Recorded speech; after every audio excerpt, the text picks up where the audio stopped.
মাননীয় প্রধানমন্ত্রী কিন্তু বিভিন্ন সময় দুর্নীতির বিরুদ্ধে জিরো টলারেন্সের কথা বলেছেন, তবে কালকে যেভাবে শক্ত করে উনি বলেছেন এইটা আমার জন্য একটা বড় পাওয়া, কারণ এই যুদ্ধটাই আমি করতে করতে আজকে সংসদ সদস্য হয়েছি। এবং এটা আমার কাছে মনে হয়েছে যে নেত্রী যদি, মাননীয় প্রধানমন্ত্রী যদি একটু পাশে থাকেন আর জিরো টলারেন্স লাগবে না, একটু টলারেন্সটা যদি কমাই দেন খালি, তাহলে বাকিটা তো আমি একেবারে মনে করেন যে একেবারে যা, মানে আমার বিষয়টা এমন হয়েছে, আমাদের আঞ্চলিক ভাষায় বলে যে এমনি নাচুন্যা বুড়ি আরও পাইছে ঢুলের তালি। আমি তো এমনিতেই উনি এই শক্তভাবে বলার আগেই আমি তো ধরেন দাঁড়াই রয়েছি, শক্তভাবে আছি। আর উনি একটু শক্ত হইলে দুর্নীতি বিরোধী এইরকম একটা পর্যায়ে নিয়ে যেতে বেশি দিন সময় লাগে না। তো আমরা যদি ভালো করে কিছু লোককে ধরতে পারি তাইলেই কিন্তু আমরা বঙ্গবন্ধু সোনার বাংলার অনেকটুকু কাছে চলে যেতাম। না এখন সমস্যা কি, এটা আসলে আমি কতটুকু মাননীয় প্রধানমন্ত্রী, আমি এটা আমার ব্যক্তিগত অভিমত, যাকে যাকে বা অনেক লোককে যাকে কাছে নিয়েছেন টেনে, তারাই সবচেয়ে বড় প্রতারণা এবং বেইমানি করেছে ওনার সাথে।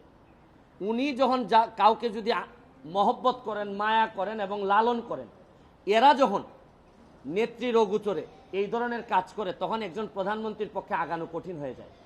এই জন্য আপনি দেখবেন এই যে মাননীয় প্রধানমন্ত্রীর বিশেষ সহকারী থেকে শুরু করে কোন পদে নাই, এরা কিছুদিন ক্ষমতা পাইলেই এই গণভবনটাতে ঢুকে নেত্রী কিছুদিন একটু যদি আদর করে, তাতেই মনে করে যে একটা ব্ল্যাক চেক পেয়ে গেছে, এখন যদি কিছু টাকা বানানো যায়। সবাই না, এইটা কিন্তু নেত্রীকে আগাইতে দেয় না।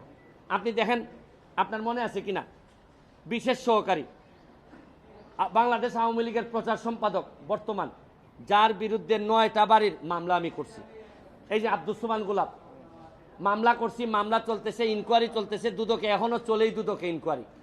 শুনেন, সবসময় তো প্রকৃতি, মানুষের আদালতে বিচার হয়তো পাই না, কিন্তু প্রকৃতির বিচার কিন্তু ঠিকই হয়।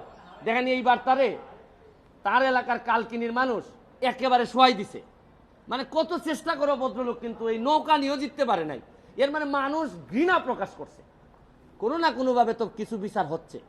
নেত্রী যাকেই টেনে নেয়, বেশিরভাগ লোক নেত্রীর সাথে বেইমানি করে। এই জন্য আমি তো ব্যক্তিগতভাবে সিদ্ধান্ত নিছি যে উনি সূর্যের মতো, আসলে বেশি কাছে গেলে পুড়ে যাওয়ার সম্ভাবনা থাকে, কারণ এত কোয়ালিফাইড, এত ধৈর্য ওনার।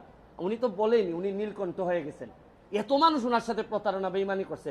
শুনেন, একজন নারীর সবচেয়ে দুর্বল জায়গা থাকে তার বাবা আর তার ছোট ভাই, দুইজনই তো তার, উনি জীবিত থাকতেই তো দুইজনই তো মারা গেছে, তার কারণে উনি নীলকণ্ঠ হয়ে গেছে। তো এইটা আমাদের দুঃখের বিষয়।